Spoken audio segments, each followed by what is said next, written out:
Hello friends, welcome to SSC coaching centre. दोस्तों, आज के वीडियो में देखेंगे हम सिंपलीफिकेशन। यहाँ पे देखिए आरआरबी ग्रुप डी 3/10/2018 में तो सभी प्रश्न एग्जाम में पूछे हैं। अधिकतर प्रश्न सभी आरआरबी ग्रुप डी में पूछे हुए हैं। ठीक है, तो चलिए स्टार्ट करते हैं। निम्न में से कौन सी संख्या 9 से विभाजित है? ये चार ऑप्शन है, चारों में से कौन सी संख्या 9 से कटेगी ये हमको पता लगाना है। अगर आप एक एक करके पता लगाएंगे, अगर आप ये सोचेंगे कि पहले इसको मैं कटा के देखूं फिर इसको कटा के देखूं कौन सी कट रही तभी तो मालूम होगा। अगर आपको सही तरीका पता है तो आप एक बार में ही मालूम कर लेंगे कि 9 से कौन सी संख्या विभाजित होगी। 9 से विभाजन का नियम जो है वो ये है कि जिस संख्या का योग 9 से कटेगा वो संख्या पूरी 9 से कटेगी। जैसे कि मैं सभी संख्या को जोड़ूं, 5 और 6 11 12 13 14 15, इसका योग आ रहा 15। क्या 15 कटता है 9 से? कभी नहीं कटता, तो ये तो ऑप्शन गलत हो गया जब नहीं कटता। तो 8 और 9 17, 17 में जोड़ो 4 21, 21 में जोड़ो 26 और 5 31, इसका योग आ रहा है 31। क्या 31 कभी 9 से कटता है? कभी नहीं कटता, तो ये भी नहीं कटेगा।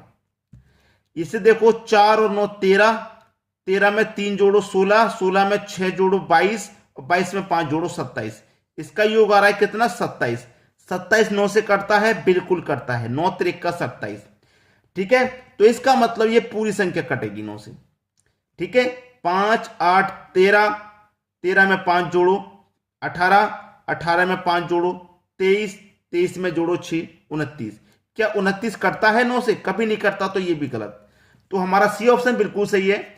9 से विभाजन का नियम है कि जिन संख्याओं का योग 9 से कटता है वो संख्या पूरी 9 से कटेगी।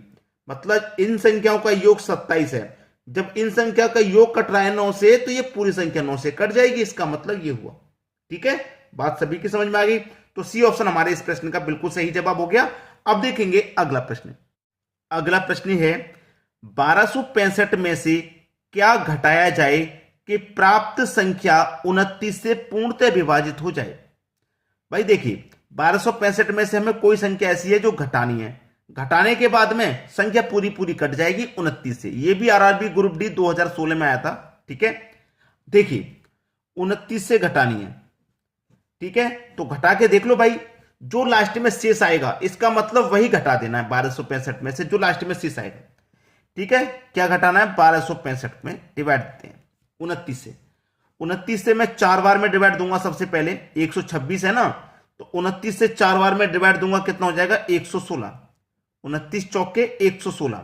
ठीक है, 126 में से 116 कट गया तो कितना बचेगा भैया? 10 बचेगा। ये 5 बचा है, इसको उतार लेंगे। ठीक है, अब 29 से देंगे 105 में। 29 से कितने में देंगे? 105 में देंगे। तो 4 बार तो जाएगा नहीं, 3 बार जाएगा। 29 से जाएगा कितनी बार में? 3 बार में। 29 त्रिक का 87। ठीक है, इतनी बार में जाएगा। तो घटा लीजिए, 105 में से मैं 87 को घटा दूंगा, 18 बचेगा। ठीक है, अब ये हमारा शेष बचा है 18। 29 से 18 में तो जाएगा नहीं, यही शेष बचा है, तो इसका मतलब इस 18 को ही हम घटा देंगे। ठीक है, 1265 में से हम क्या करेंगे? 18 को ही घटा देंगे। 18 को घटाने के बाद में संख्या फिर पूरी पूरी डिवाइड हो जाएगी। 1865 में से घटा दो भाई 18, तो कितना बचेगा? 1247 बचेगा ये। अब ये 1247 जो है ये पूरा पूरा कट जाएगा 29 से। हमें घटाना कितना है? 18 घटाना है, यानी कि सी ऑप्शन हमारे प्रश्न का यहां पे बिल्कुल सही जवाब हो गया। अब देखेंगे अगला सवाल। अगला प्रश्न है निम्नलिखित अनुपातों को घटते क्रम में लगाएं, कौन सी संख्या आखिरी होगी? यह भी आरआरबी ग्रुप डी 5/10/2018 का प्रश्न है। अनुपात में संख्या लिखी हुई है, कौन सी संख्या आखिरी होगी? मैं आपको बता दूं, सबसे पहले अनुपात का मतलब बटा भी होता है। जैसे 11:14 है, इससे आप 11/14 लिख लेंगे। इसको आप 17/21 लिख लेंगे। इसको आप 5 के बटे में 7 लिख लेंगे और इसको 2 के बटे में 3 लिख लेंगे। अब ये हो गई भिन्न। अब देखिए भिन्न का सही रूप क्या है करने का हल? आप अंतर कर लो भिन्नों का, यानी कि 11 और 14 का अंतर कितना आएगा? 3 आएगा। तो अंतर से हमेशा ऊपर वाली संख्या में डिवाइड देंगे। 17 और 21 का अंतर 4 आएगा, अंतर से हमेशा ऊपर वाली संख्या में डिवाइड देंगे। ठीक है, 5 और 7 का अंतर 2 आएगा, अंतर से ऊपर वाली संख्या में डिवाइड। 2 और 3 का अंतर 1 आएगा, अंतर से ऊपर वाली संख्या में डिवाइड देना है। चलिए मैं 11 में डिवाइड दूंगा 3 से, तो 3 त्रिक का 9 कटेगा, 2 बचेगा नहीं जाएगा, 10 20 हो जाएगा, 3 छिक्के 18, 4 चौके 16, 1 बचेगा नहीं जाएगा, 10 लग जाएगा, 10 हो जाएगा, 4 दूने का 8, 5 से कटा 5 में डिवाइड दूंगा 2 का, तो ये हो जाएगा 2 5, 1 से दूंगा 2 में तो हो जाएगा 2। अब देखिए हमको क्या करना है, घटते क्रम में लगाना है। तो देखिए सबसे बड़ी भिन्न कौन सी है, पहले तो वो आ जाएगी, यानी कि 4.2 सबसे बड़ा है। ये किससे निकल के आया है, 17/21 से। तो 17 के बटे में 21 सबसे बड़ी भिन्न है। इससे छोटी कौन सी है, 3.6, यानी कि 11/14, 11/14 इससे छोटी है। फिर इससे छोटी कौन सी है, 2/5, ठीक है, दोनों यही तो है, 5 का मतलब 5/7, 5/7 ये तीसरे नंबर पे। लास्ट में क्या है, 2 सबसे छोटा, यानी कि 2/3, 2/3 सबसे छोटी है। घटते हुए क्रम में लगा दी। आखिरी कौन सी होगी, कौन सी संख्या आखिरी होगी, 2/3, 2/3 इसका मतलब 2:3। ये हमारा सही जवाब है, 2:3, यानी कि सी ऑप्शन बिल्कुल सही हो जाएगा। क्लियर है सभी को। अब देखेंगे अगला सवाल। अगला प्रश्न है, निम्नलिखित में से कौन सी भिन्न सबसे आखिरी और सबसे छोटी होगी। सबसे आखिरी में सबसे छोटी कौन सी होगी वो बताना है। ये भी दोस्तों आरआरबी ग्रुप डी 30/4/2016 का आया था। तरीका तो मैंने बता ही दिया इनको करने का। अंतर कर लो, 3 और 5 का अंतर 2 आएगा, अंतर से हमेशा ऊपर वाली संख्या में डिवाइड। 5 और 6 का अंतर 1 आएगा, अंतर से हमेशा ऊपर वाली संख्या में डिवाइड। 2 और 3 का अंतर 1, अंतर से ऊपर वाली संख्या में डिवाइड। 4 और 5 का भी अंतर 1, अंतर से ऊपर वाली संख्या में डिवाइड। 2 से डिवाइड दे दो इसमें 1.5 बार, 1 से देंगे 5 में तो 5 बार, 1 से देंगे 2 में तो 2 बार, और 1 से देंगे 4 में तो 4 बार। सबसे बड़ा कौन, 5, यानी कि 5/6 सबसे बड़ी भिन्न है, 5/6 सबसे बड़ी। ठीक है, हटाइए इसको। इससे छोटी ये है, इससे भी छोटी ये है 2, और सबसे छोटी 1.5, यानी कि 3/5 सबसे छोटी होगी, 3/5, 3/5 पहला ऑप्शन। क्लियर, सबसे समझ में आ गया आसानी से। चलिए अब देखेंगे अगला सवाल। अगला प्रश्न है, यदि x + √x = 90 है तो x का मान ज्ञात करें। आरआरबी एनटीपीसी 12/4/2016 में आया हुआ सवाल।